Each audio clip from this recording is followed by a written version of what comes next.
Hi friends. കഴിഞ്ഞ എപ്പിസോഡിൽ അപ്പം ഞാൻ പറഞ്ഞത് മുഹമ്മദിൻ്റെ പ്രത്യേകതകളാണ്. ഇസ്ലാമിലെ ദൈവം മുഹമ്മദാണെന്നുള്ളൊരു പ്രസ്താവനയാണ് നടത്തിയിരുന്നത്. പക്ഷെ അത് കേൾക്കുമ്പോൾ പലർക്കും ഒരു അസഹിഷ്ണുത അല്ലെങ്കിൽ അവർക്കൊരു പ്രശ്നമൊക്കെ തോന്നും. വിശ്വാസികളായ പലർക്കും ഒരു പ്രശ്നമൊക്കെ തോന്നും.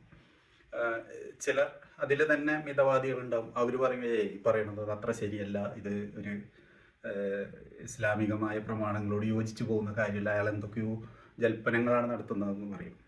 വയലൻ്റായിട്ട് പ്രതികരിക്കുന്നവർ ഉണ്ട്. അങ്ങനെയുള്ളൊരു ഗണ്യമായ വിഭാഗം മുസ്ലിങ്ങൾക്കിടയിലുണ്ട്, അന്ധമായ വിശ്വാസികൾ. അപ്പോൾ അവർ പ്രതികരിക്കുന്നത് എങ്ങനെയായിരിക്കും എന്ന് ഞാൻ പ്രത്യേകിച്ച് പറഞ്ഞിട്ടില്ല. വയലൻ്റായിട്ട് തന്നെ പ്രതികരിക്കും. തെറിയൊക്കെ പറയാനുള്ള സുന്നത്തൊക്കെ ഇസ്ലാമിക പ്രമാണങ്ങളിൽ തന്നെയുണ്ട്. പച്ചത്തെറി വിളിക്കാനും എല്ലാത്തിനുമുള്ള സുന്നത്തുണ്ട്. പക്ഷെ അത് അവർക്ക് ഒളിച്ചു വെച്ചിട്ടാണ് സംസാരിക്കുക. പലപ്പോഴും അപൂർവമായിട്ട് ചില പണ്ഡിതന്മാരെ തുറന്നു പറയുമെങ്കിലും പൊതുവെ അങ്ങനെയൊന്നുമില്ല. ചീത്തവാക്കുകൾ പ്രയോഗിക്കാൻ പാടില്ല എന്നുള്ള മട്ടിലൊക്കെയാണ് അവർ പറയുക. പക്ഷെ ചീത്തവാക്കുകൾ പ്രയോഗിക്കാൻ കൃത്യമായിട്ടും ഇസ്ലാമിൽ തെളിവുണ്ട്. പച്ചത്തെറി വിളിച്ചതിന് നമുക്ക് തെളിവുണ്ട്, നമ്മുടെ മുമ്പിലുണ്ട്. ആരെങ്കിലും ചലഞ്ച് ചെയ്ത് കഴിഞ്ഞാൽ അതൊക്കെ നമുക്ക് ഇത് ചെയ്യാവുന്നുള്ളൂ. അതായത് നിങ്ങൾക്കുമാകാം കോടീശ്വരൻ ചലഞ്ചിൽ ഞാനത് ഉൾപ്പെടുത്തുന്നതാണ്. എന്നിട്ട് അങ്ങനെ തെറി വിളിക്കാൻ യാതൊരു വകുപ്പുമില്ല എന്ന് പറയുന്നവർക്ക് തെറി വിളിക്കാനുള്ള വകുപ്പ് ഇസ്ലാമിക പ്രമാണങ്ങളിൽ നിന്ന് തന്നെ വായിച്ചു കേൾപ്പിക്കുന്നതാണ്. അപ്പോൾ അതുകൊണ്ടായിരിക്കും ഈ ഫേസ്ബുക്കിലൊക്കെ വന്ന് ഈ സുഡാപ്പി സഹോദരന്മാരൊക്കെ ഈ തെറിയും അതൊക്കെ വിളിച്ച് പറഞ്ഞ് മാക്സിമം വെറുപ്പുണ്ടാക്കുന്നതൊക്കെ അതുകൊണ്ടായിരിക്കും എന്ന് വിചാരിക്കാം. എന്തെങ്കിലും ആവട്ടെ, അതവിടെ നിൽക്കട്ടെ. ഞാൻ കഴിഞ്ഞ തവണ അതിൽ പറഞ്ഞു, മുഹമ്മദ് ഇതിൽ കാണുന്ന പോലെയല്ല. ഇവരിപ്പോൾ പലപ്പോഴും തക്കിയെടുത്ത് അവതരിപ്പിക്കുന്ന പോലെ ഒരാളല്ല. മുഹമ്മദ് എന്ന് പറഞ്ഞു കഴിഞ്ഞാൽ ഒരു അസാധാരണ ജന്മമാണ്. അതൊരു മനുഷ്യനല്ല. ഖുറാനിൽ പറയുന്നുണ്ട്, കുൽ ഇന്നമ അന ബഷറും മിസ്ലുക്കുൻ എന്ന് പറഞ്ഞ് ഞാൻ നിങ്ങളെ പോലെ ഒരു മനുഷ്യനാകുന്നു എന്ന് പറയുന്നുണ്ട്. പക്ഷെ സത്യത്തിൽ അങ്ങനെയല്ല. മുസ്ലിങ്ങളുടെ വിശ്വാസം അതേ അല്ല. എന്ന് മാത്രമല്ല, സ്വഹീഹായ ഹദീസുകളും മറ്റു കാര്യങ്ങളും വളരെ വ്യക്തമായിട്ട് മുഹമ്മദ് ഒരു സാധാരണക്കാരനല്ല എന്നും ഒരു സാധാരണ മനുഷ്യന് അല്ല എന്നും പറയുന്നുണ്ട്. അതുകൊണ്ടാണ് ഇവർ മുടിവെള്ളം കുടിക്കുന്നതും മുടിയെടുത്ത് സൂക്ഷിച്ചു വെക്കുന്നതൊക്കെ അതുകൊണ്ടാണ്. കാരണം ഇദ്ദേഹത്തിൻ്റെ മുടി വെട്ടിക്കൊണ്ടിരുന്നപ്പോൾ ഒരു മുടി പോലും, ഒരു രോമം പോലും താഴെ പോകാത്ത രീതിയിൽ സഹാബിമാർ കളക്ട് ചെയ്ത് കൊണ്ടുപോയതായിട്ട് സ്വഹീഹായ ഹദീസിലുണ്ട്. ഏറ്റവും സ്വഹീഹായ 2 ഹദീസ് കിതാബുകളാണ് സ്വഹീഹ് ബുഖാരി, സ്വഹീഹ് മുസ്ലിമും. 6 ഹദീസ് ഗ്രന്ഥങ്ങൾ സ്വഹീഹായതുണ്ട്. സിഹാഹു സിത്ത എന്ന് പറയുന്നത് 6 ഹദീസ് ഗ്രന്ഥങ്ങളെയാണ്. സിത്ത എന്ന് പറഞ്ഞാൽ 6 ഹദീസ് ഗ്രന്ഥങ്ങളെയാണ് സിഹാഹു സിത്ത എന്ന് പറയുന്നത്. അതിൽ ഏറ്റവും പ്രാധാന്യമുള്ള 2 സ്വഹീഹുൽ ബുഖാരിയും സ്വഹീഹുൽ മുസ്ലിമും. ഈ 2 ഗ്രന്ഥങ്ങളിൽ തന്നെ ഈ മുടിയൊക്കെ കളക്ട് ചെയ്തതും അതുപോലെ മുഹമ്മദിൻ്റെ അത്ഭുത പ്രവൃത്തികൾ ആവശ്യത്തിലധികം ഉണ്ട്. മുഹമ്മദ് ഈ പാത്രത്തിൽ കുറച്ച് വെള്ളമുള്ളൂ ആകെ. അപ്പോൾ എല്ലാ സഹാബിമാർക്കും പൊതു കൊടുക്കാനോ മറ്റു കുടിക്കാനോ അതുപോലുള്ള കാര്യങ്ങൾക്കുള്ള വെള്ളമില്ല. അങ്ങനെ വന്നപ്പോൾ ഉള്ള വെള്ളം കൂടി കൊണ്ടുവരാൻ പറഞ്ഞിട്ട് അതിൽ കൈയിടുമ്പോൾ വിരലിൻ്റെ അടിയിൽ നിന്ന് ഉറവ പൊട്ടിയിട്ട് ആ വെള്ളം ആവശ്യത്തിലധികം വെള്ളമായിട്ട് മാറുന്ന ഹദീസൊക്കെ ഈ ഇതിൽ തന്നെ ഉള്ളതാണ്. ഏറ്റവും സഹീഹായ ബുഖാരിയിലും മുസ്ലിമിലുള്ള ഹദീസുകളാണ്. അപ്പോൾ ഇങ്ങനെയുള്ള പല ഇതുണ്ട്. ഇനി മറ്റ് ഹദീസ് ഗ്രന്ഥങ്ങളിലേക്ക് പോയാലോ ഇതിനേലും വലിയ അത്ഭുതങ്ങളും അതൊക്കെ കിടക്കുന്നത് അവിടെയാണ് മെയിനായിട്ട്. അപ്പോൾ അതുകൊണ്ട് തന്നെ മുഹമ്മദിൻ്റെ പല അത്ഭുതങ്ങളും മുഹമ്മദിൻ്റെ പല ജന്മത്തിൻ്റെ പ്രത്യേകതകളും മറ്റു കാര്യങ്ങളൊന്നും സാധാരണക്കാർക്ക് അറിഞ്ഞൂടാ. ഞാൻ കഴിഞ്ഞ എപ്പിസോഡിൽ വായിച്ച പല കാര്യങ്ങളും സാധാരണക്കാർ ആദ്യമായി കേൾക്കുന്നതായിരിക്കും. സാധാ മുസ്ലിങ്ങൾ പോലും ആദ്യമായിട്ട് കേൾക്കുന്നതായിരിക്കും. പക്ഷെ ഒരു കാര്യം അവർക്കൊക്കെ അറിയാം, മുഹമ്മദിനാണ് പ്രാധാന്യം എന്നുള്ളത് അവർ ഇൻറ്റേർണലായിട്ട് അറിയുന്നുണ്ട് കൃത്യമായിട്ടും. അള്ളാഹുവിനേലും പ്രാധാന്യം മുഹമ്മദിന് തന്നെയാണ് ഇസ്ലാമിൽ എന്ന കാര്യം ഇൻറ്റേർണലായിട്ട് മുസ്ലിങ്ങൾക്കൊക്കെ അറിയാം. അങ്ങനെ അതിവൈകാരികതയാണ് ഇവർ മുഹമ്മദിനോട് വെക്കുന്നത്. ഈ മുഹമ്മദ് എന്ന് പറഞ്ഞു കഴിഞ്ഞാൽ ഇവരെ സംബന്ധിച്ചിടത്തോളം അള്ളാഹുവിൻ്റെ അപ്പുറത്തെ സ്ഥാനമുള്ള ഒരു വ്യക്തിയാണ്. അതുകൊണ്ടാണ് ഞാൻ കഴിഞ്ഞ ഇതിലൊരു ഇത് കാണിച്ചത്. അള്ളാഹു പൊട്ടനെന്ന് പറഞ്ഞാൽ അതൊക്കെ കുറെ കേട്ടിട്ടുണ്ട്. മുഹമ്മദ് പൊട്ടനെന്ന് പറഞ്ഞാൽ ഒക്കെ വരാൻ കാരണം അതുകൊണ്ടാണ്. അപ്പൊ അത് ഞാൻ കഴിഞ്ഞ ഇതിൽ കാണിച്ചതിൻ്റെ പേരിൽ വീണ്ടും വിശദമായിട്ട് ആവർത്തിക്കുന്നില്ല. അപ്പൊ ഈ മുഹമ്മദിനോടുള്ള അതിവൈകാരികതയാണ് ഇസ്ലാം മതത്തെ തന്നെ വളരെയധികം ഈ സങ്കുചിതമാക്കുകയും വളരെയധികം അസഹിഷ്ണുത ഉള്ളതാക്കുകയും വളരെയധികം ഒരു സങ്കുചിത തീവ്രവാദ ലൈനിലേക്ക് കൊണ്ടുപോകുന്നതിൻ്റെ കാരണം ഈ മുഹമ്മദിനോടുള്ള മായ ഒരു വ്യക്തിയാണെന്നുള്ള ഈ മനുഷ്യരുടെ അറ്റാച്ച്മെൻ്റാണ്. അപ്പം മുഹമ്മദ് അതനുസരിച്ച് സുന്ദരന്മാരിൽ സുന്ദരനാണ്. മുഹമ്മദിനേക്കാൾ സൗന്ദര്യമുള്ള ആരും തന്നെ ഇല്ല ലോകത്ത്. ജനിച്ചിട്ടുമില്ല, ഇനി ഒട്ടും ജനിക്കുകയില്ല. അത് വേണമെങ്കിൽ ഒരു സാമ്പിളിന് കേട്ടോ. ലോകത്തെ ഏറ്റവും സൗന്ദര്യമുള്ള ആളാണ് നബി സല്ലല്ലാഹു അലൈഹി വസല്ലം. കാന അജ്മലൻ നാസ്. അപ്പോൾ തങ്ങളുടെ ഒരു സൗന്ദര്യം എന്ന് പറയുന്നത് ഖദീജ ഉമ്മ പറഞ്ഞല്ലോ, കിസ്റ കൈസറിന്റെ പരവതാനിയും സുലൈമാൻ നബിയുടെ കൊട്ടാരൊക്കെ ഇങ്ങനെ നോക്കിയിട്ട് അത് നോക്കിയ ഉടനെ തങ്ങളുടെ മുഖം നോക്കിയാൽ ഈ നോക്കിയൊക്കെ നിഷ്പ്രഭമായി പോയി, ഇതൊന്നും ഒന്നും അല്ല എന്ന് മനസ്സിലാവും. ആയിഷ ഉമ്മ പറഞ്ഞല്ലോ, നബി സല്ലല്ലാഹു അലൈഹി വസല്ലം തങ്ങളുടെ സൗന്ദര്യം ആ യൂസുഫ് നബിയുടെ സൗന്ദര്യം കണ്ടിട്ട് കൈ മുറിച്ച് മരണപ്പെട്ടു പോയ പെണ്ണുങ്ങന്മാരെങ്ങാനും കണ്ടിരുന്നെങ്കിൽ ഓരോ ഹൃദയത്തിന് ഇങ്ങനെ കത്തിവെച്ചത് ഓരറിയില്ല. അപ്പം മനസ്സിലായില്ലേ? അതായത് അത്രയും സുന്ദരനാണ് മുഹമ്മദ്. യൂസഫ് നബി ഭയങ്കര സുന്ദരനാണ്, പക്ഷേ യൂസഫ് നബിയുടെ സൗന്ദര്യമൊന്നും മുഹമ്മദിന്റെ മുമ്പിൽ ഒന്നുമല്ല എന്നാണ് ഇസ്ലാമിക വിശ്വാസം. അപ്പം മുഹമ്മദിന്റെ എല്ലാം മുടിക്കൊക്കെ അതിൻ്റെതായ പ്രത്യേകതയുണ്ട്. അതുകൊണ്ട് തന്നെ പണ്ട് ഒരിക്കൽ അബ്ദുള്ള പറഞ്ഞാരി മുഹമ്മദിന്റെ മുടി ഒരു ബോഡി വേസ്റ്റ് അല്ല. അങ്ങനെ പറയണമെന്നുണ്ടെങ്കിലും ബുഖാരി മുസ്ലിമും പോലുള്ള ആധികാരിക ഗ്രന്ഥങ്ങൾ അബ്ദുള്ള തള്ളിക്കളയേണ്ടി വരും. അബ്ദുള്ളക്ക് പിന്നെ വിവരമില്ലാത്തതിൻ്റെ പേരിൽ എന്തും പറയാം, അങ്ങനെ തള്ളിക്കളഞ്ഞേക്കണം. ഇസ്ലാമാണെന്ന് പറഞ്ഞ് നടക്കുന്ന ഒരാൾക്ക് ഇസ്ലാമിക പ്രമാണങ്ങളെ കുറിച്ച് അറിഞ്ഞു കഴിഞ്ഞാൽ ഈ വക വിവരക്കേട് പറയില്ല. പക്ഷെ അദ്ദേഹത്തിന് അതിനെക്കുറിച്ച് വിവരമില്ല. വെറുതെ കുറെ വൈകാരികമായിട്ട് എന്തൊക്കെയോ വന്ന് വിളിച്ച് പറയുന്ന ഒരു വ്യക്തി മാത്രമാണ്. അതുകൊണ്ടാണ് പുള്ളി പരസ്യമായിട്ട് പ്രസംഗിച്ചിരുന്നത്. ഞാൻ കേട്ടിട്ടുണ്ട് ആ പ്രസംഗം. അതായത് ബോഡി വേസ്റ്റ് ആണ് ഈ മുടിയൊക്കെ, അതുകൊണ്ട് തന്നെ കാന്തപുരം ബോഡി വേസ്റ്റ് ഇട്ടാണ് വെള്ളം കൊടുക്കണം എന്നൊക്കെ പറഞ്ഞത്. അങ്ങനെയല്ല, മുഹമ്മദിന്റെ ഒരു കാര്യം ബോഡി വേസ്റ്റ് അല്ല. ഉദാഹരണത്തിന് മുഹമ്മദിന്റെ ഞാൻ കഴിഞ്ഞതിൽ പറഞ്ഞാണ്, ഒന്നും കൂടെ ഒന്ന് ഓടിച്ചൊന്ന് റിപ്പീറ്റ് ചെയ്യാണ്. അതായത് മുഹമ്മദിന്റെ ആയിഷ ബീവിയുടെ ഒരു കദ്ദാമയുണ്ട്. കദ്ദാമ എന്ന് പറഞ്ഞ വേലക്കാരി.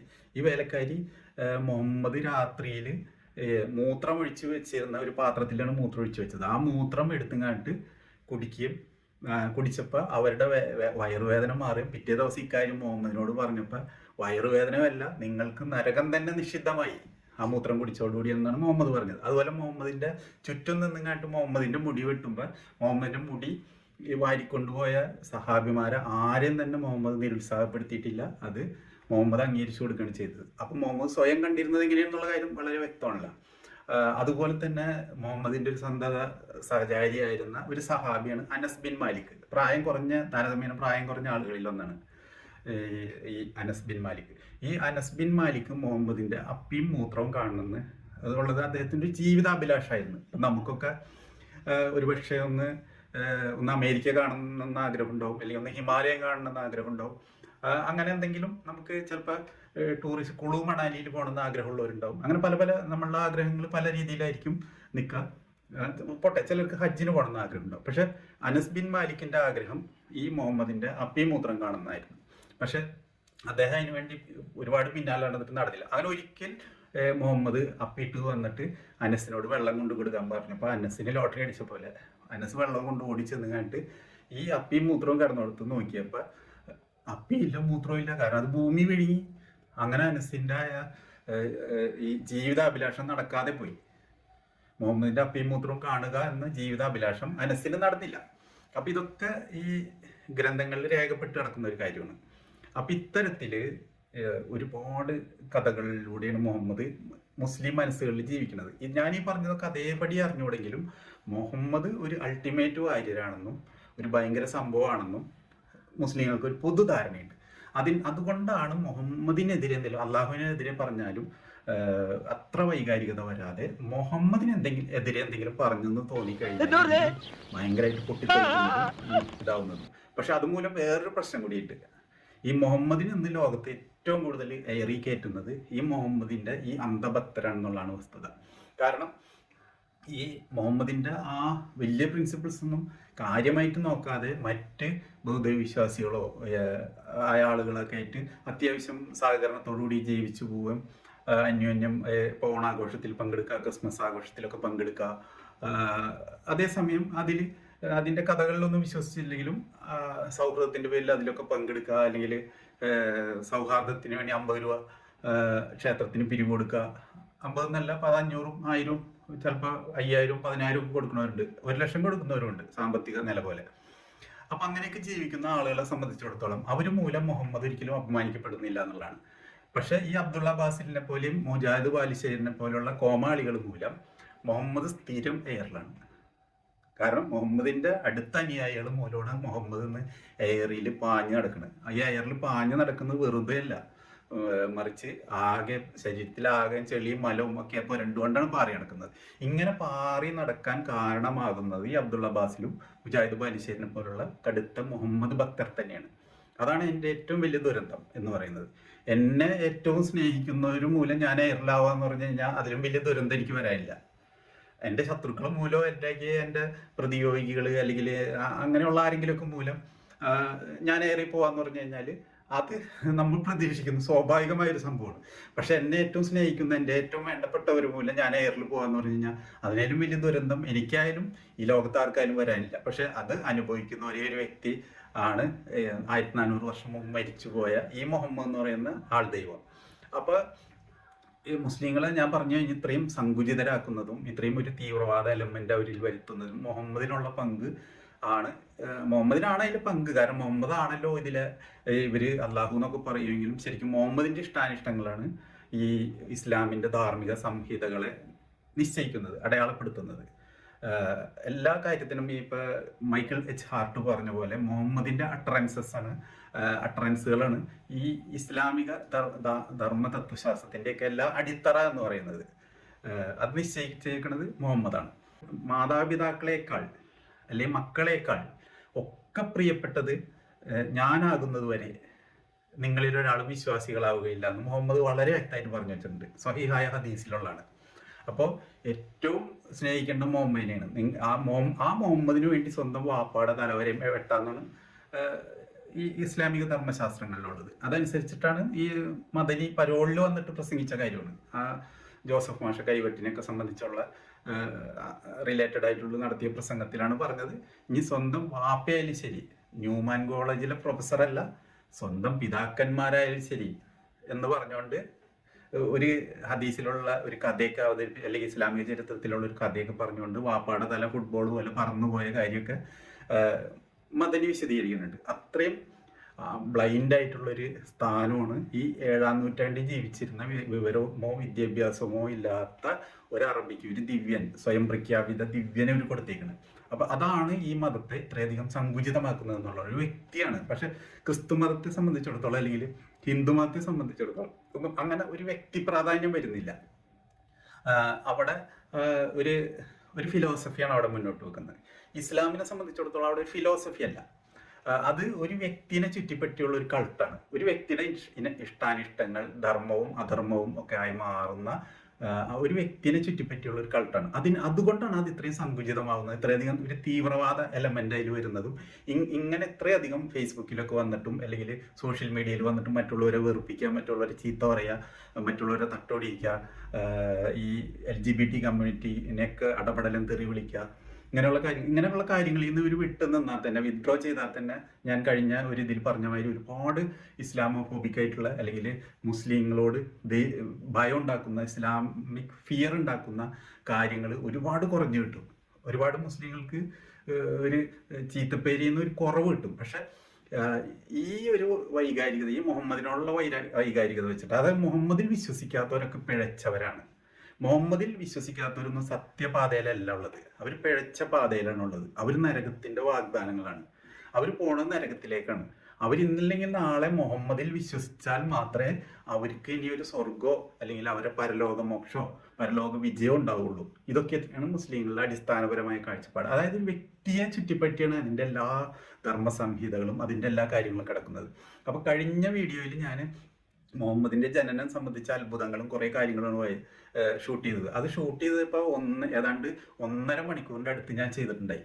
പക്ഷെ അത് പിന്നീട് നീളം കുറക്കാൻ വേണ്ടി ഞാൻ വെട്ടി ഒരുപാട് അത്ഭുതങ്ങൾ ഒഴിവാക്കിയിട്ട് എനിക്ക് തോന്നിയ കുറച്ച് അത്ഭുതങ്ങളിൽ നിർത്തുകയാണ് ഞാൻ ചെയ്തത്. അത് തന്നെ 52 മിനിറ്റിന്റെ.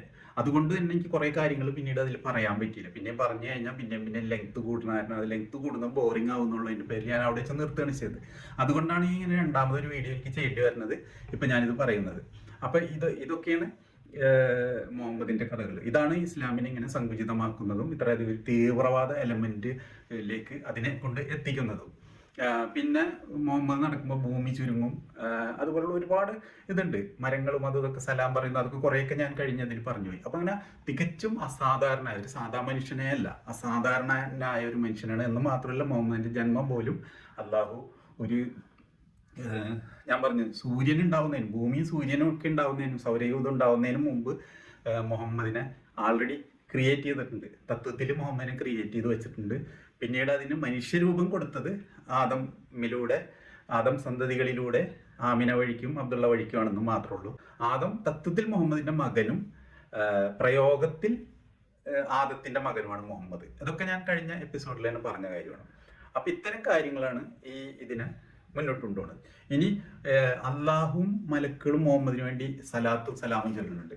അപ്പൊ ഈ ഒരു ആയത്ത് മറ്റേ ഇത് ഖുർആനിലുള്ള ആയത്താണ്. പക്ഷെ ഇന്ന് ഈ ആയത്തിനെ മറിച്ചാണ് ഇവർ പറയുന്നത്. കാരണം ഇത് ഇവർക്ക് ഒരു നാണക്കേട് ഉണ്ടാക്കുന്നത്. അള്ളാഹു പരമമായ ദൈവമല്ലേ, ആ അള്ളാഹു ഇരുന്നിട്ട് മുഹമ്മദിന് സലാത്ത് ചെല്ലുകയോ മലക്കുകളോടൊപ്പം എന്ന് പറയുമ്പോൾ അതിലൊരു നാണക്കേടിന്റെ എലമെന്റ് ഇല്ലേ? ഉദാഹരണത്തിന് സലാത്ത് എന്ന് പറയുന്നത് ഇതാണ്, സല്ലല്ലാഹു അലാ മുഹമ്മദ് സല്ലല്ലാഹു അലൈഹി വസല്ലം എന്ന് ഇങ്ങനെ റിപ്പീറ്റ് ചെയ്തുകൊണ്ടിരിക്കലാണ് ഈ സലാത്ത് എന്ന് പറയുന്നത്. അപ്പൊ ഇത് അള്ളാഹു എന്ന് ചൊല്ലുക എന്ന് പറഞ്ഞു കഴിഞ്ഞാൽ ഇന്ന് ഇവർക്ക് അതൊരു അവിശ്വസനീയമായിട്ടും അല്ലെങ്കിൽ അതൊരു അനുചിതമായിട്ട് ഒരു ഫീൽ ചെയ്യണതിന്റെ പേരിൽ ഇന്ന് ഖുർആൻ പരിഭാഷകളിലും മറ്റു പല ഇതുകളിലൊക്കെ അതിനെ വേറൊരു രീതിയിലാക്കിയാണ് വരുന്നത്. എന്നാൽ പഴയ ആചാര്യന്മാർക്കൊന്നും അതിലൊരു തർക്കം ഉണ്ടായില്ല. അള്ളാഹു സലാത്ത് ചെല്ലുന്നു എന്ന് തന്നെയാണ് അവർ വിശ്വസിച്ചിരുന്നത്. അതിന് ഞാൻ വേണമെങ്കിൽ ഇത് ഇഹ്യ ഉലൂമുദ്ദീനാണ്, ഇമാം ഗസാലിയുടെ ഇഹ്യ ഉലൂമുദ്ദീനാണ്. അപ്പൊ അതിലെ ഒരു ഇത് വായിക്കാം. അതിൽ അദ്ദേഹത്തിന് സംശയമൊന്നുമില്ല കേട്ടോ സലാത്ത് എന്നുള്ള കാര്യത്തിൽ. അപ്പൊ അതിൽ അദ്ദേഹം ആ ആയത്ത് പറയുന്നുണ്ട്. അതായത് സൂറത്തുൽ അഹ്സാബിലെ 56-ാമത്തെ ആയത്താണ്. അള്ളാഹുവും മലക്കുകളും നബീസായുടെ പേരിൽ സലാത്ത് ചൊല്ലുന്നു, വിശ്വാസികളെ നിങ്ങളും നബീസായുടെ പേരിൽ സലാത്തും സലാമും ചൊല്ലുക. അപ്പൊ ഇതിൽ കൃത്യമായിട്ട് അങ്ങനെ തന്നെയാണ് ഇമാം ഗസാലി എഴുതി വെച്ചിരിക്കുന്നത് കേട്ടോ. ഇതിന്റെ ട്രാൻസ്ലേഷനാണ്, ഇഹ്യാ ഉലൂമുദ്ദീന്റെ ട്രാൻസ്ലേഷനാണ്. വളരെ പ്രധാനപ്പെട്ട ഒരു ഗ്രന്ഥമുണ്ടത്. ഇന്നല്ലാഹു അമലായിക്കത്തോ യുസല്ലൂന അല നബി എന്ന് പറഞ്ഞിട്ട് തുടങ്ങുന്ന ഒരു ആയത്താണ്. നബിയുടെ പേരിലുള്ള സലാത്തിന്റെ മഹാത്മ്യം എന്നാണ് ഇതിന്റെ ടൈറ്റിൽ തന്നെ. അപ്പൊ ഇതിലൊന്നും പുള്ളി അതേപടിയാണ് ട്രാൻസ്ലേറ്റ് ചെയ്തേക്കുന്നത്. പക്ഷെ പിന്നീട് അത് ഒരു അനുചിതമായിട്ട് തോന്നിയിട്ട് പർത്തൊക്കെ മാറ്റിയിട്ട് തക്കിയ ആയത്തുകളാക്കി മാറ്റി. അങ്ങനെ തക്കിയ ആയത്തുകളുണ്ടല്ലോ ഇഷ്ടംപോലെ. തക്കിയ എല്ലാ കാര്യങ്ങളിലും തക്കിയ പരിപാടിയുണ്ട്. അതായത് ഇന്ന് പറയാൻ ബുദ്ധിമുട്ടുള്ള കുറെ കാര്യങ്ങൾ വേറെ രീതിയിൽ പറയുന്നത്. അപ്പൊ ഇത്രയും പ്രാധാന്യമുള്ള ഒരാളാണ് ഈ മുഹമ്മദ് എന്ന് പറയുന്നത്. അല്ലാണ്ട് മുഹമ്മദ് ഒരു സാധാരണ മനുഷ്യനോ നിങ്ങളാരും കരുതുന്ന പോലില്ല. അതാണ് ഇസ്ലാമിനെ ഇത്രയും അപകടകരമാക്കുന്നത്, അതിന്റെ ചിന്താഗതികളെ സങ്കുചിതമാക്കുന്നതും അതിന്റെ ഫിലോസഫിനെ അപകടകരമാക്കുന്നതും ഈ മുഹമ്മദിന്റെ ഇഷ്ടാനിഷ്ടങ്ങളും മറ്റു കാര്യങ്ങളുമാണ്. അപ്പൊ മുഹമ്മദിന് വേണ്ടി കൊല്ലാനും ചാവാനും ഈ ഇതിലെ തീവ്ര വിഭാഗക്കാർ തയ്യാറാവുന്നത്, മുഹമ്മദിന് വേണ്ടി മറ്റുള്ളവരെ ചീത്ത പറയാൻ തയ്യാറാവുന്നു, മുഹമ്മദിന് വേണ്ടി ഒരുപാട് ത്യാഗങ്ങൾ സഹിക്കാൻ തയ്യാറാവുന്നു, ഇതൊക്കെ മുഹമ്മദിന് വേണ്ടിയാണ്. അള്ളാഹു ഞാൻ പറഞ്ഞില്ല ഒരു ഫേക്ക് ഐഡിയ ആണ്. മുഹമ്മദിന്റെ ഇഷ്ടാനിഷ്ടങ്ങൾ മുഹമ്മദ് പറഞ്ഞതും ബ്ലൈൻഡായിട്ട് വിശ്വസിച്ചുകൊണ്ട് ആണ് മുഹമ്മദ് അള്ളാഹു ഇന്ന് സേഫ് പൊസിഷൻ എടുത്തത്. അപ്പൊ ചിലരൊക്കെ ന്യായീകരിക്കാൻ പറ്റുന്ന ഇങ്ങനെയാണ്. അതായത് ഖുർആനിൽ പറഞ്ഞിട്ടുണ്ടല്ല, ഞാൻ പറഞ്ഞത് മര്യാദക്ക് കേട്ടില്ലെങ്കിൽ അല്ലെങ്കിൽ നീ തെറ്റ് ചെയ്ത് കഴിഞ്ഞാൽ നിന്റെ മണിബന്ധം ഞാൻ മുറിച്ചത് കളയുമെന്നൊക്കെ ഖുർആനിലുണ്ടല്ലേ എന്ന്. അപ്പൊ നബിയെ തന്നെയാണ് ഇത് ചെയ്തെങ്കിൽ എന്നോട് ചില ഈ ഇസ്ലാമിസ്റ്റുകൾ ചോദിച്ചിട്ടുള്ളതാണ്. അതൊക്കെ മുഹമ്മദ് തന്നെ എഴുതിയുണ്ടാക്കിയാണെങ്കിൽ അങ്ങനെ മുഹമ്മദിനെ തന്നെ കുറ്റപ്പെടുത്തി എഴുതൂ എന്നാണ് ചോദ്യം. പക്ഷെ അതൊക്കെ ഒരു ബാലിശമായൊരു വാദമല്ലേ? കാരണം മുഹമ്മദ് സേഫ് പൊസിഷൻ എടുത്താണ്. കാരണം നമുക്കറിയാം കിലുക്കം എന്ന സിനിമയില് ജഗതിക്ക് അടി കൊണ്ടത് ആ ഖാൻ ഉണ്ടല്ലോ, അതിലെ ഗുണ്ടയായ ഖാന്റെ അടുത്തുനിന്ന് അടി കൊണ്ടതെന്ന് വെച്ച് കഴിഞ്ഞാല് ഈ മോഹൻലാലും ജഗതിയും തമ്മിൽ പോട്ടിയാണ്, അല്ലെങ്കിൽ മോഹൻലാലും ജഗതിയും തമ്മിൽ ജഗട എന്നുള്ള കാര്യം ശരിയായ രീതിയിൽ കൺവേ ചെയ്യാൻ പറ്റിയില്ല ഖാന്റെ അടുത്ത്. അപ്പൊ ഖാൻ വിശ്വസിച്ചത് ഈ ജഗതി മോഹൻലാലിന്റെ അടുത്ത സുഹൃത്താണ് ഇപ്പോഴും എന്ന് പറഞ്ഞുകൊണ്ടാണ് ജഗതിനെ തല്ലിക്കൂട്ടി ആകെ മൊത്തം പ്ലാസ്റ്ററാക്കി മാറ്റിയത്. അപ്പോൾ ഇത് ശരിയായ രീതിയിൽ കൺവേ ചെയ്യാൻ പറ്റിയെന്നുണ്ടെങ്കിൽ ഒരു പ്രശ്നം ഉണ്ടാവില്ലായിരുന്നു. അപ്പം മുഹമ്മദ് അവിടെ ശരിയായ രീതിയിൽ കൺവേ ചെയ്ത്, അതായത് ജനങ്ങളുടെ മുമ്പിൽ ബോധ്യപ്പെടുത്തി. അറബികളാണ് അവിടുത്തെ, അറബികളെ നമുക്ക് ഖാൻ ആയിട്ടെടുക്കാം. അപ്പോൾ ഈ അള്ളാഹു മോഹൻലാലും മുഹമ്മദ് ജഗതി, അപ്പൊ അവിടെ ശരിക്കും ഈ ജഗതിക്ക്, ഈ അറബിക്കഥയിലെ ജഗതി എന്നെ സംബന്ധിച്ചിടത്തോളം അദ്ദേഹം കൺവേ ചെയ്ത് ശരിക്കും അറബികളുടെ അടുത്ത്, അറബികളാകുന്ന ഖാന്റെ അടുത്ത് ശരിക്കും കൺവേ ചെയ്ത്, അതായത് ഞാൻ അള്ളാഹുവിൻ്റെ ഒരു ദൂതം മാത്രമായ സാധാരണ മനുഷ്യനാണെന്നൊക്കെ പറഞ്ഞ് കൺവേ ചെയ്ത് പറ്റിച്ച് നിർത്തുകയാണ് ചെയ്തത്. അപ്പൊ അതുകൊണ്ട് തന്നെ അത്ഭുതങ്ങൾ കാണിക്കണ്ട, അല്ലെങ്കിൽ അവിടെയുള്ള പല പ്രശ്നങ്ങൾക്കും പ്രകൃതിക്ഷോഭങ്ങൾ മറ്റ് ഒരുപാട് ഇഷ്യൂസ് വരുമല്ലോ, രോഗങ്ങൾ, ഇതിനൊന്നും മറുപടി പറയേണ്ടത്, ഇതൊന്നും മാറ്റി കൊടുക്കേണ്ട ആവശ്യമില്ല. അതാണ് സേഫ് പൊസിഷൻ എന്ന് പറയുന്നത്. അങ്ങനെ സേഫ് പൊസിഷൻ എടുക്കാൻ വേണ്ടി മുഹമ്മദ് സ്വീകരിച്ചതാണ് അത്. ഞാൻ കഴിഞ്ഞതിൽ പറഞ്ഞു കഴിഞ്ഞാൽ അത് അവിടെ തന്നെയല്ല, ആ മിഡിൽ ഈസ്റ്റിലും അല്ലെങ്കിൽ വെസ്റ്റ് ഏഷ്യയിലും ഒക്കെ ഉണ്ടായിരുന്ന ഒരു കൾച്ചറാണ് ഈ പ്രവാചക സംസ്കാരം, ഓറക്കിൾ സംസ്കാരം. അപ്പൊ ഈ ഓറക്കിൾ സംസ്കാരത്തിന്റെ ഭാഗമായിട്ട് മുഹമ്മദും ഓറക്കിൾ സംസ്കാരം സ്വീകരിച്ചെന്ന് മാത്രമേ ഉള്ളൂ. ദൈവം എന്ന് പറയുമ്പോൾ ഉള്ള ഒരുപാട് ഇഷ്യൂസ് അവിടെ ഒഴിവായി പോകും. അതിനു വേണ്ടിയിട്ടാണ് അങ്ങനെ ഓറക്കിൾ സംസ്കാരം എടുത്തത്. അതൊരു സേഫ് പൊസിഷനുമാണ്. അപ്പൊ അതുകൊണ്ട് മുഹമ്മദിന് അവിടെ അടികൊള്ളേണ്ട അവസ്ഥയില്ല. എന്തെങ്കിലും ഇഷ്യൂസ് ഒക്കെ അവിടെ ഉണ്ടായിരിക്കും, അത് അള്ളാഹുവിന്റെ ഇഷ്ടം. ഞാൻ എന്ത് ചെയ്യാൻ പറ്റും, നമുക്ക് പ്രാർത്ഥിക്കാനേ പറ്റുള്ളൂ. എന്നിട്ട് പ്രാർത്ഥിച്ചിട്ട് ജസ്റ്റ് ചിലപ്പോൾ വലിയൊരു ഘോരമായ മഴയുണ്ടെങ്കിൽ പ്രാർത്ഥിച്ചിട്ട് നിന്ന് പോയാൽ അപ്പൊ അതെ പ്രവാചകൻ മുഹമ്മദ് പറഞ്ഞ് അള്ളാഹ്ക്ക് ഇഷ്ടപ്പെട്ട് അള്ളാഹ് സ്റ്റോപ്പ് ചെയ്യുന്ന പറയുകയും ചെയ്യാം. ഇല്ലെങ്കിൽ അള്ളാഹുവിന്റെ കോപം ഉണ്ടാക്കി നിങ്ങളൊക്കെ അങ്ങനെ നടന്നിട്ടുണ്ട് ഇങ്ങനെ നടന്നിട്ടുണ്ടെന്ന് പറയുകയും ചെയ്യുക. അത് ഇന്നും സുഡാപ്പികളിലൂടെ പ്രയോഗിക്കാനാണ്. ഒരേ കൊറോണ വരുമ്പോഴും കാട്ടുതീ, അമേരിക്കയിൽ കാട്ടുതീ വന്നാലും ഇസ്രായേലിൽ കാട്ടുതീ വന്നാലും ഭയങ്കര ഇഷ്ടമാണല്ലോ എനിക്ക്. കടന്നു കണ്ടിട്ട് ഭയങ്കര ഇത് ചെയ്യും. അപ്പൊ ഈ കാട്ടുതീയിൽ പ്രതീക്ഷ അർപ്പിച്ച് ജീവിക്കുന്ന ഒരു ജനതയായി മാറാനുള്ള കാരണം ഇത്തരം ഉള്ള ഒരുപാട് അന്ധവിശ്വാസങ്ങളുടെ ഒരു അനന്തരഫലമാണ്. ഇദ്ദേഹത്തിന്റെ ഈ അടുത്ത അനുയായികൾ മൂലമാണ് ഇദ്ദേഹം ഇന്ന് എയറിൽ പറന്ന് നടക്കുന്നത്. അല്ലാണ്ട് ഞാൻ പറഞ്ഞു അകന്ന അനുയായികളോ അല്ലെങ്കിൽ മറ്റ് മതക്കാരോ മൂലമല്ല, സ്വന്തം അടുത്ത അനുയായികളായ മുജാഹിദ് ബാലുശ്ശേരി, അബ്ദുള്ള ബാസിലിനെ പോലുള്ള അടുത്ത അനുയായികൾ മൂലം ഇദ്ദേഹം സ്ഥിരം എയറിൽ പറന്ന് നടക്കുക എന്നുള്ളതാണ്. അപ്പൊ അഥവാ മുഹമ്മദ് പറയുന്ന അല്ലാഹു ഉണ്ടെങ്കിൽ ഇവരെ കാര്യം പോക്കണം എന്നുള്ളത് നമുക്ക് 100% ഉറപ്പിക്കാം. മറ്റുള്ളവരൊക്കെ രക്ഷപ്പെട്ടാൽ ഇവർ രക്ഷപ്പെടാൻ പോകില്ല. ആ രീതിയിലാണ് ഇവർ നടന്നുകാണ്ട് നാട്ടുകാരേക്ക് വെറുപ്പിച്ചുകൊണ്ട് ഇവർ വെല്ലുവിളിക്കുന്നത് യുക്തിവാദികളെ ലിബറലുകളാണ്. അത് പേടിച്ചിട്ടാണ്. ഇപ്പൊ അബ്ദുള്ള അബ്ബാസിന്റെ വെല്ലുവിളി എന്ന് പറഞ്ഞാൽ യുക്തിവാദികളോടും ലിബറലുകളോടും ഒക്കെ ആണെങ്കിലും അത് മറ്റു മതങ്ങൾക്ക് ഇപ്പൊ മനസ്സിലാവുന്നുണ്ട്. അവരെ പേടിച്ചിട്ട് ഈ യുക്തിവാദികളിൽ ന്യൂനപക്ഷമായ യുക്തിവാദികളെയും ലിബറലുകളെയും പിടിച്ച് കോടയനാണ്, അവരോട് വെല്ലുവിളി നടത്തണമെന്നുള്ളത് മറ്റു മതം. ആത്യന്തികമായിട്ട് ആ വെല്ലുവിളി ചെന്ന് മുട്ടണതെന്ന് വെച്ച് കഴിഞ്ഞാല് ഏറ്റവും വലിയ തിന്മ എന്ന് ഇവര് വിശ്വസിക്കുന്ന, അല്ലെങ്കിൽ മുഹമ്മദ് ഇവരെ പറഞ്ഞ് പഠിപ്പിച്ച ശിർക്ക് അതുപോലുള്ള കാര്യങ്ങളല്ലേ ഏറ്റവും വലിയ തിന്മയായിട്ട് ശരിക്കും ഇത് ചെയ്യേണ്ടത്. അപ്പൊ അതൊക്കെ അങ്ങനെ ഒരുപാട് കാര്യങ്ങൾ ഇതിന്റെ പിന്നിൽ നമുക്ക് പറയാം. അപ്പൊ ഇത് സംബന്ധിച്ച കുറെ തമാശകൾ ഇനിയുണ്ട് പറയാൻ. അപ്പൊ അതിലെ ചില തമാശകൾ വേണമെങ്കിൽ നമുക്ക് ഒന്ന് നോക്കട്ടെ. ഇതൊന്നും റസൂലാണ് രാജാവ്, റസൂലാണ് രാജാവ്, റസൂലാണ് രാജാവ്. ആ റസൂലിന്റെ ഓർഡർ പറയാൻ, അഭിപ്രായം പറയാൻ ഒരാൾക്കും അവകാശമില്ല. റസൂലാണ് രാജാവ്, റസൂലാണ് രാജാവ്, റസൂലാണ് രാജാവ്. രാജാവായ റസൂലിനപ്പുറം ഒരു തീരുമാനവും സത്യവിശ്വാസികൾക്ക് ഉണ്ടാവാൻ പാടില്ല. റസൂൽ ഒരു തീരുമാനം എടുത്തു കഴിഞ്ഞാൽ സത്യവിശ്വാസികൾ അത് തെറ്റായാലും ശരിയായാലും അംഗീകരിക്കണം. അഥവാ അത് ശരി മാത്രമേ റസൂൽ തീരുമാനം എടുക്കുള്ളൂ എന്ന് മുൻകൂട്ടി ഉറപ്പിച്ചതാണ്, പ്രീഫിക്സഡ് ആണ്. അപ്പൊ റസൂലാണ് രാജാവ്, റസൂലാണ് രാജാവ്, റസൂലാണ്. അല്ലാഹു അതൊരു ഫേക്ക് മന്ത്രി മാത്രം. അപ്പൊ അത് ഓക്കെ. ഇനി അടുത്തത് നമുക്ക് നോക്കിയാ മാത്രല്ല കേട്ടോ, ഒരു ഭാര്യ ഭർത്താവും കൂടി ഇങ്ങനെ പോവുക. അപ്പൊ ഹബീബായ സല്ലല്ലാഹു അലൈഹി വസല്ലം പറഞ്ഞു ഓളാടന്നോട്ടെ എന്ന്. ഹബീബായ തങ്ങൾ കെട്ടാൻ ആഗ്രഹിച്ചു പോയാൽ ആ ഭർത്താവ് തൊലാക്ക് ചൊല്ലൽ നിർബന്ധമാണ്. തൊലാക്ക് അപ്പ ചൊല്ലിക്കൊള്ളണം, അവിടെ നിന്നോളണം, അവിടെ തലാക്ക് ചൊല്ലിക്കൊള്ളണം. പിന്നെ അതിനപ്പുറം ഒരു ഓപ്ഷൻ അവിടെ ഇല്ല.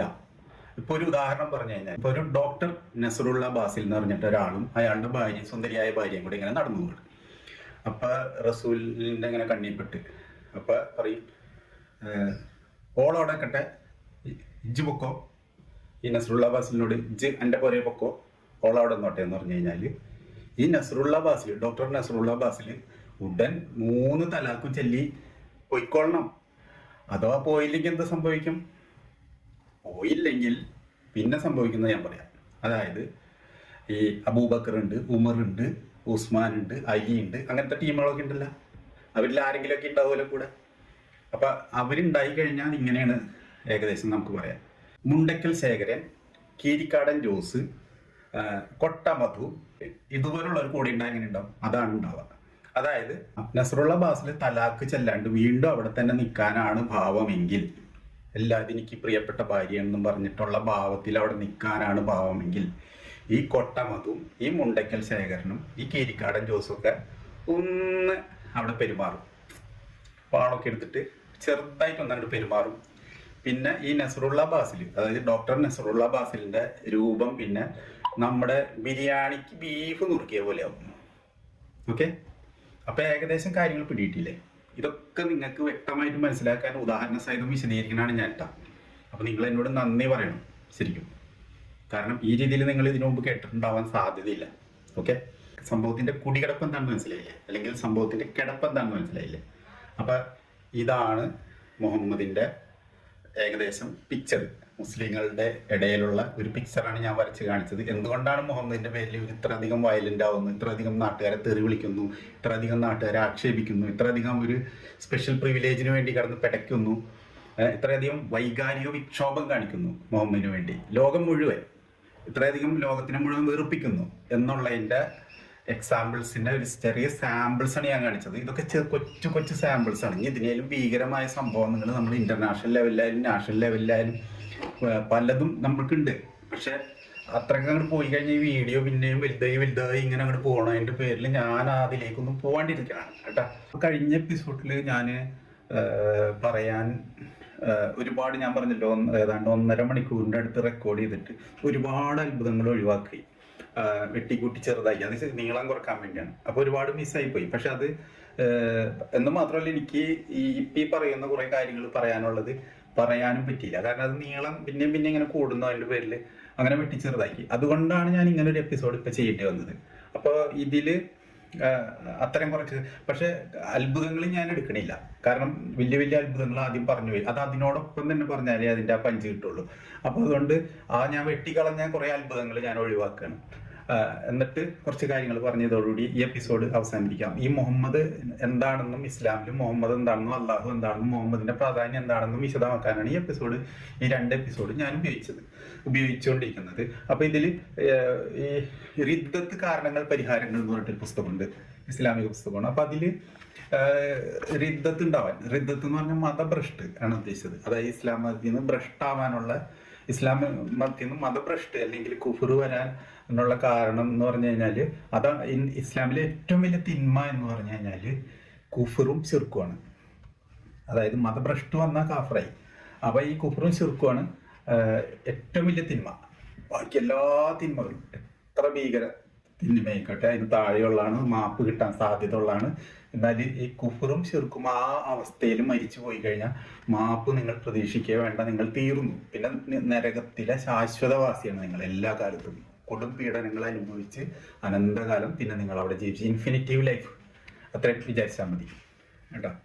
അപ്പോൾ അതിൽ ഈ മതഭ്രഷ്ട് വരാൻ, അതായത് റിദ്ദത്ത് എന്ന് പറഞ്ഞാൽ മതഭ്രഷ്ട്, ഇത് വരാനുള്ള 90 കാരണങ്ങളിൽ എഴുതിയിട്ടുണ്ട്. ഈ 90 കാരണങ്ങൾ ഭയങ്കര രസമാണ്. പക്ഷെ അതിൽ ഒരു കാരണം പ്രത്യേകം നോട്ട് ചെയ്യേണ്ടതുണ്ട്. അപ്പൊ അതിൽ 77ാമത്തെ കാരണമാണ് ഞാൻ ഇവിടെ പറയാൻ ഉദ്ദേശിക്കുന്നത്. 77 കാരണം നമ്പർ 77. അത് മുഹമ്മദ് നബി കറുത്തവനാണെന്ന് വിശ്വസിക്കൽ. റിദ്ദത്ത് വരാനുള്ള 90 കാരണങ്ങളിൽ 77ാമത്തെ കാരണമായിട്ട് ഇതിൽ എഴുതിയേക്കുന്നത് മുഹമ്മദ് നബി കറുത്തവനാണെന്ന് വിശ്വസിക്കലാണ്. അപ്പൊ ആരെങ്കിലും മുഹമ്മദ് നബി കറുത്തവനാണെന്ന് വിശ്വസിക്കുകയോ പറയുകയോ ചെയ്തു കഴിഞ്ഞാൽ അവൻ മതഭ്രഷ്ടനായി, അവൻ കാഫറായി കേട്ടോ. അപ്പൊ ഞാൻ ആ പ്രാധാന്യം കാണിക്കാൻ, മുഹമ്മദിന്റെ പ്രാധാന്യം കാണിക്കാൻ വേണ്ടിയാണ് ഞാനിത് പറഞ്ഞത്. അപ്പൊ ഇത്തരത്തിലുള്ള ഒരുപാട് കോമഡികൾ ഇനിയും ഇഷ്ടം പോലെ ഈ എൻ്റെ മുമ്പിൽ ഒരുപാട് ഗ്രന്ഥങ്ങൾ ഇരിക്കുന്നുണ്ട്, അതിലൊക്കെ ഉണ്ട്. അപ്പൊ ഈ എന്തുകൊണ്ടാണ് ഈ മുഹമ്മദിനെ വ്യത്യസ്തനാക്കുന്നതെന്നാണ്. പിന്നെ അതുപോലെ ഈ മുഹമ്മദിന്റെ പേര് പറയുമ്പോ ഒക്കെ സല്ലല്ലാഹു അലൈഹി വസല്ലം എന്ന് പറയും. ഒരു സദസ്സിൽ, മുസ്ലിങ്ങളിരിക്കുന്ന ഒരു സദസ്സിൽ മുഹമ്മദ് നബി എന്ന് പറഞ്ഞു കഴിഞ്ഞാൽ മതി, എല്ലാവരും കൂടെ സല്ലല്ലാഹു അലൈഹി വസല്ലം എന്ന് പറയും. ചിലരത് പബ്ലിക്കായിട്ട് പറയും, അവിടെ ഒരു ചെറിയൊരു എരമ്പം ഉണ്ടാവും അതിന്റെ. ചിലരത് മനസ്സിൽ പറയും, അപ്പൊ എരമ്പം ഒഴിവാകുമെന്ന് മാത്രമേ ഉള്ളൂ. അപ്പൊ മുഹമ്മദിന് എവിടെ വരുന്നോ, നബീന്ന് എവിടെ വരുന്നോ അവിടെയൊക്കെ സല്ലല്ലാഹു അലൈഹി വസല്ലം എന്ന് പറയും. അപ്പോ ഇത് നമ്മുടെ മുഹമ്മദ് ഹൈക്കലിന്റെ ചരിത്ര പുസ്തകമാണ്, മുഹമ്മദിനെ കുറിച്ചുള്ള ചരിത്രമാണ് മുഹമ്മദ് എന്ന പേരിലുള്ളത്. അപ്പൊ ഇത് എഴുതിയേക്കുന്നത് മുഹമ്മദ് എന്ന പേരുള്ള മുഹമ്മദ് ഹൈക്കലാണ്, ഈജിപ്ഷ്യൻ പണ്ഡിതനാണ്. ഇദ്ദേഹം ഇത് എഴുതിയേക്കുന്നത് ഈ ഓറിയന്റലിസ്റ്റ് പണ്ഡിതരുടെ ഇസ്ലാമിന് നേരെ, മുഹമ്മദിന് നേരെയുള്ള നെഗറ്റീവ് അപ്രോച്ചുകളെ തുറന്ന് കാണിക്കാൻ എന്ന പേരിൽ എഴുതിയ പുസ്തകമാണിത്. ഈ ഹൈക്കലിന്റെ മുഹമ്മദ് എന്ന് പറയുന്ന ഒരു ലോക പ്രശസ്തമായ ഒരു പുസ്തകമാണ്. അപ്പൊ ഇതില് ഹൈക്കല് മുഹമ്മദ് മാത്രമേ എഴുതിയിട്ടുള്ളൂ എല്ലായിടത്തും. അപ്പൊ ഇതിന് വ്യാപകമായ സംഗതി മുസ്ലിങ്ങളെ അനുകൂലിക്കാൻ വേണ്ടി മുഹമ്മദിനെ ഡിഫെൻഡ് ചെയ്യാൻ, ഇസ്ലാമിനെ ഡിഫെൻഡ് ചെയ്യാനുള്ള പുസ്തകത്തിൽ അദ്ദേഹം മുഹമ്മദിന്റെ സ്ഥാനത്ത് മുഹമ്മദ് എന്നാണ് എഴുതിയിട്ടുള്ളത്. അപ്പോൾ ഇതിന് വ്യാപകമായ വിമർശനം വന്ന്, കാരണം അതിന് തന്നെ മുസ്ലിങ്ങൾക്ക് കുരുവട്ടാൻ തുടങ്ങിയപ്പോൾ അദ്ദേഹം അതിന് വിശദീകരണം ഇതിൽ തന്നെ കൊടുത്തിട്ടുണ്ട്. ഇതിന്റെ അവതാരികയിലുണ്ട്, പിന്നീട് വന്ന പതിപ്പായിരിക്കും ഇത്. അപ്പൊ പിന്നീട് വന്ന പതിപ്പിന്റെ അവതാരികയിൽ അദ്ദേഹം കൊടുത്തിട്ടുണ്ട്. ഈ പുസ്തകത്തിലുണ്ട്, ഞാൻ ഫുള്ള് വായിച്ച പുസ്തകമുണ്ട്, കംപ്ലീറ്റ് വായിച്ചൊരു പുസ്തകമാണ്. അപ്പൊ ഇതിന്റെ അവതാരികയിലുണ്ട്. അതായത് ഈ മുഹമ്മദ് എന്നുള്ളത് സത്യത്തിൽ ഒരിക്കൽ പറഞ്ഞാൽ മതി, വീണ്ടും വീണ്ടും അത് ആവർത്തിക്കണം എന്നില്ല. പിന്നീട് അദ്ദേഹത്തിന്റെ നല്ല നാമല്ലേ മുഹമ്മദ് എന്നുള്ളത്, അത് തന്നെ നമ്മൾ പറഞ്ഞാൽ മതി. ഇത് വീണ്ടും വീണ്ടും എപ്പോഴും ഇത് ആവർത്തിച്ച് നമ്മൾ അരോചകമായ രീതിയിൽ ആവർത്തിക്കേണ്ടതില്ല. അതുകൊണ്ടാണ് ഞാനത് സല്ലല്ലാഹു അലൈഹി വസല്ലം എന്ന് എപ്പോഴും റിപ്പീറ്റ് ചെയ്യാത്തത് എന്ന് അദ്ദേഹം എഴുതിയിട്ടുണ്ട്. എന്നിട്ട് അതിന് അദ്ദേഹം തെളിവും പറഞ്ഞിട്ടുണ്ട്. അതിൽ അങ്ങനെ മതി എന്നുള്ളതിന് പഴയ പൂർവ്വ സൂര്യകളിൽ തെളിവും പറഞ്ഞിട്ടുണ്ട്. പക്ഷെ ഇതൊക്കെ ആര് കേൾക്കാൻ? ഈ അബ്ദുള്ള ബാസിലിന്റെയും മുജാഹിദ് വാലിന്റെ വിശേലിനെ പോലെ പ്രഷർ അടിച്ച് നടക്കുന്നവർക്ക് ഇതൊന്നും പിന്നെ ബാധകമാവുമോ? അവരൊക്കെ ചീത്ത വിളിക്കും. അപ്പൊ അതാണ് ഇവിടെ സംഭവിക്കുന്നത്. അപ്പൊ ഇസ്ലാമിനെ പ്രൊട്ടക്ട് ചെയ്യാൻ വേണ്ടി എഴുതിയ പുസ്തകത്തിന്റെ കർത്താവിന് പോലും ആ കെയർ ഓഫിൽ കുറച്ച് കിട്ടിയിട്ടുണ്ട്. ബാക്കി എല്ലാത്തിലും അയാളെ പുകഴ്ത്തിയിട്ടുണ്ടെങ്കിലും ഈ ഒരു വിഷയത്തിൽ ഇത് ചെയ്തിട്ടുണ്ട്. അപ്പൊ ഇങ്ങനെയാണ് ഈ മുഹമ്മദിന്റെ ഒരു പ്രത്യേകത എന്ന് പറയുന്നത്. ഈ രീതിയിലാണ് വൈകാരികമായാണ് ഈ മുഹമ്മദിനെ അവരെടുത്ത് വെച്ചേക്കുന്നത്. സ്വന്തം മാതാപിതാക്കളെയും മക്കളെക്കാളും ഒക്കെ പ്രിയപ്പെട്ടതായിട്ട് വേണ്ടി വന്ന മുഹമ്മദിന് വേണ്ടി അവരെയൊക്കെ തല ഇരിയാൻ മടിയില്ലാത്തവരായിട്ട് ആണ് മുഹമ്മദ് അവരെ ചിട്ടപ്പെടുത്തി വെക്കാനുള്ള ഫോർമാറ്റൊക്കെ 1400 വർഷം ഉണ്ടാക്കി വെച്ചേക്കുന്നത്. ഇതാണ് ഈ ഇസ്ലാം എന്ന മതത്തിനെ അസഹിഷ്ണുതയുള്ളൊരു മതമായിട്ടും ഇതായിട്ടും നിലനിർത്തിയേക്കുന്നത്. അത് അവർ സ്വയം തിരിച്ചറിഞ്ഞ് അതിൽ വേണ്ട മാറ്റങ്ങൾ വരുത്തില്ലെങ്കിൽ ഇനിയും മുഹമ്മദ് കൂടുതൽ എയറിൽ പറന്ന് നടക്കുകയും മുഹമ്മദ് കൂടുതൽ ആക്ഷേപിക്കപ്പെടുകയും ഇപ്പൊ തന്നെ സൗദി സുഗണൻ എന്നൊക്കെ പേര് വീണ് കഴിഞ്ഞ് കാർട്ടൂൺ ഇറങ്ങി കഴിഞ്ഞ് ചാർലി ഹെബ്ദോയിലൊക്കെ കൂട്ടക്കൊലയൊന്നും ചെയ്തിട്ട് യാതൊരു കാര്യമില്ല. പിന്നെ അവര് അതിന്റെ വാർഷികത്തിനൊക്കെ അതിനേലും വൾഗറായിട്ടൊക്കെ കാർട്ടൂണൊക്കെ ഇറങ്ങിയിരുന്നു. അപ്പൊ അതൊന്നും ലോകത്തിനെ ബാധിക്കില്ല. പേടിപ്പിച്ച് കൂട്ടക്കൊല ചെയ്ത് വെടിവെച്ച് വെട്ടി ഒക്കെ റെഡിയാക്കുന്നത്. അങ്ങനെയാണ് ഈ ജോസഫ് മാഷ കൈപോകാൻ കാരണം. ഈ മുഹമ്മദ് അതേസമയത്ത് ജോസഫ് മാഷ് പടച്ചോനെ തന്നെ അല്ലെങ്കിൽ അള്ളാഹുവിനെ തന്നെയാണ് ആക്ഷേപിച്ചെങ്കിൽ ഈ ഒരു പ്രശ്നം ഉണ്ടാവില്ല. പക്ഷെ അവിടെ മുഹമ്മദിന്റെ പേര് എഴുതിയതാണ് പ്രശ്നമായത്. അതാണ് ജോസഫ് മാഷ കൈയും കാലും ഗുരുതരമായി ഡാമേജ് ആവാനുണ്ടായ കാരണം ഈ ഇതെന്ന് പറഞ്ഞൊരു മുഹമ്മദ് ഫാൻസ് അസോസിയേഷൻ ആണ്. അപ്പൊ മുഹമ്മദ് ഫാൻസ് അസോസിയേഷൻ എന്ന് പറഞ്ഞപ്പോൾ മോഹൻലാൽ ഫാൻസ് അസോസിയേഷൻ എന്ന് പറഞ്ഞു കഴിഞ്ഞാൽ ഈ മമ്മൂട്ടിനെ എന്തെങ്കിലും പറഞ്ഞുകൊണ്ട് അവർക്ക് പ്രശ്നമില്ല. പക്ഷെ മോഹൻലാലിനെ പറഞ്ഞാലും അവരുടെയും വലിയ പ്രശ്നം ഉണ്ടാക്കും, വിശ്വാസം ഉണ്ടാക്കും. അതുപോലെയാണിത് ഈ ഫാൻസ് അസോസിയേഷൻ. ഇപ്പൊ തമിഴ്നാട്ടിലൊക്കെ ആണെങ്കിൽ വയലന്റ് ആയിട്ട് MGR എന്നെയൊക്കെ കുറിച്ച് എന്തെങ്കിലും പറഞ്ഞു കഴിഞ്ഞാൽ അപ്പോഴത്തേനും എവിടെ നിന്നൊക്കെ അടി വീഴും, അവിടെ നിന്നൊക്കെ കുത്തുവീഴും എന്ന് പറഞ്ഞു. അതുപോലൊരു 1400 വർഷം മുമ്പുള്ള ഒരു വലിയ സൂപ്പർ MGR ആണ് ഈ മുഹമ്മദ് എന്ന് പറയുന്നത്. അപ്പൊ അത് മുസ്ലിങ്ങൾ തിരിച്ചറിയും, അത് തിരുത്തും, വേണ്ട രീതിയിൽ അതിന് മാറ്റം വരുത്തും, അതിനനുസരിച്ച് അവരുടെ ഫിലോസഫിയിൽ കറക്ഷൻസ് വരുത്തുകയും ചെയ്ത് ഈ ഫേസ്ബുക്കിലൊക്കെ വെറുപ്പിക്കാൻ നടക്കുന്ന സുഡാപ്പികളെയൊക്കെ വാട്സപ്പ് ഗ്രൂപ്പുകളോ ഫേസ്ബുക്ക് ഗ്രൂപ്പുകളോ അതുപോലുള്ള കാര്യങ്ങൾ ഉണ്ടാക്കി അതിൽ ഇൻവൈറ്റ് ചെയ്ത് കൊണ്ടുവന്ന് അവരുടെ PMലൊക്കെ പോയി ബോധവൽക്കരിച്ച് റെഡിയാക്കിയില്ലെങ്കിൽ മുഹമ്മദിന്റെ ഇനിയുള്ള ജീവിതം മുഴുവൻ ആകാശത്തായിരിക്കും. ഇങ്ങനെ പറന്ന് നടക്കലേ ഉണ്ടാവുള്ളൂ. തെറി എല്ലാ രീതിയിലും ആക്ഷേപിക്കപ്പെടും. കാരണം മറ്റുള്ളവർക്കും ഇതൊക്കെ അറിയാലോ, ഇവർക്ക് മാത്രമല്ല തെറിയും കാര്യങ്ങളും അറിയാവുന്നത്. അപ്പൊ അവരും അതെടുത്ത് പ്രയോഗിക്കും, ഇതൊക്കെ ചെയ്യും. ഈ സൗദി സുഗണൻ എന്നുള്ള പേര് ഇപ്പൊ ഏകദേശം ഫിക്സ് ആയ പോലെ ഒക്കെ ആയിട്ടുണ്ട്. അപ്പൊ അത് വീണ്ടും കൂടുതൽ വൾഗറായ രീതിയിൽ വൾഗറായ പേരിലേക്കൊക്കെ പോയിക്കൊണ്ടിരിക്കും. അത് അങ്ങനെ അവർ അതിലേക്ക് എത്തിക്കുന്നതിന്റെ കാരണക്കാരി മുജാഹിദ് ബാലുശ്ശേരി അല്ലെങ്കിൽ അബ്ദുള്ള ബാസിലിനെ പോലെ അല്ലെങ്കിൽ ഷുക്കൂർ വരിക്കോടനെ അല്ലെങ്കിൽ നമ്മുടെ ഷാഹുൽ ഹമീദ് പാലക്കാടിനെ പോലുള്ള വികാരജീവികളാണ് ഇതിന്റെയൊക്കെ അടിസ്ഥാനം. അല്ലാണ്ട് മറ്റുള്ളവരെ ഒന്നും കുറ്റം പറഞ്ഞിട്ടില്ല. അവരത് സ്വയം തിരുത്തി അതിന് വേണ്ട മാറ്റം വരുത്തില്ല എന്നുണ്ടെങ്കിൽ ഇനിയുള്ള കാലം ഇത് തന്നെ സംഭവിക്കാൻ പോകുന്നുള്ളൂ. ഇത് പറയാൻ വേണ്ടിയാണ് ഞാൻ ഇത്രയും ഇത് കഴിഞ്ഞ ഇതിന്റെ നീളം കൂടിയതിന്റെ പേരിൽ എനിക്കത് പറയാൻ പറ്റിയില്ല. അപ്പൊ ഇത് പറയണമെന്നുണ്ടായി. അപ്പൊ മുഹമ്മദിന്റെ പ്രത്യേകതകൾ നിങ്ങൾ മനസ്സിലായി എന്ന് വിചാരിക്കുന്നത്. അതായത് സൂര്യനും മറ്റേ ഭൂമിയും ഒക്കെ ഉണ്ടാവുന്നതിന് മുമ്പ് മുഹമ്മദിന്റെ ഒളിവിനെ അല്ലാഹു സൃഷ്ടിച്ച് പിന്നെ ഒരുപാട് ഹീറ്റ് ട്രീറ്റ്മെന്റും പ്രോസസ്സിങ്ങും സീസണിങ്ങും ഹാർഡനിങ്ങും ടെമ്പറിങ്ങും ഒക്കെ നടത്തി അതെല്ലാം കഴിഞ്ഞ് ജനിച്ചതിന് ശേഷം ഹാർട്ട് 5 വട്ടം 6 വട്ടം കീറിയിട്ട് ഹള്ളു ശൈത്താൻ എന്ന് പറഞ്ഞൊരു രക്തക്കട്ടയുണ്ട്. അതെല്ലാ മനുഷ്യരെയും ഹൃദയത്തിൽ ആ രക്തക്കട്ടയുണ്ട്. അത് ഒരു ഹള്ളു ശൈത്താൻ എന്ന് പറഞ്ഞ ഒരു തിന്മയുടെ രക്തക്കട്ടയാണ്. ഈ തിന്മയുടെ രക്തക്കട്ട മറ്റെല്ലാ മനുഷ്യരുടെ ഹൃദയത്തിൽ അല്ലാഹു ഉണ്ടാക്കി വെച്ചിട്ടുണ്ട്, തിന്മ ചെയ്യാൻ വേണ്ടിയിട്ടാണ്. എന്നിട്ട് ശിക്ഷിക്കാൻ വേണ്ടിയിട്ട്. അപ്പൊ അള്ളാഹു ഭയങ്കര ഒരു സൈക്കോ ലെവലിലാണെന്ന് നമുക്ക് മനസ്സിലാക്കാം. അതവിടെ കിട്ടെ, അതൊക്കെ ഇനിയും പിന്നീട് വീണ്ടും പറയാനുണ്ട് പല കാര്യങ്ങളും, അപ്പൊ പറയാം. അപ്പൊ ഇതൊക്കെ മോഹമ്മദിന്റെ ഹൃദയത്തിൽ നിന്ന് കീറി എടുത്ത് കളഞ്ഞു. 6 വട്ടം കീറി മോഹമ്മദിന്റെ ഹൃദയം പാലും തേനൊക്കെ ഇട്ട് കഴുകി വൃത്തിയാക്കിയിട്ട് ഈമാനൊക്കെ നിറച്ച് ഹള്ളു ചെയ്താൻ എടുത്ത് കളഞ്ഞ് റെഡിയാക്കിയിട്ടുള്ളതാണ്. അപ്പൊ ഇങ്ങനത്തെ ഒരു അത്ഭുത മനുഷ്യനാണ് മുഹമ്മദ് എന്ന് പറയുന്നത്. അല്ലാണ്ട് മുഹമ്മദ് സാധാരണക്കാരനായ ഒരു മനുഷ്യനല്ല. ഇന്നമ അന ബഷറും മിസ്ലുക്കൂൻ ഒന്നുമല്ല ശരിക്കും ഇത്.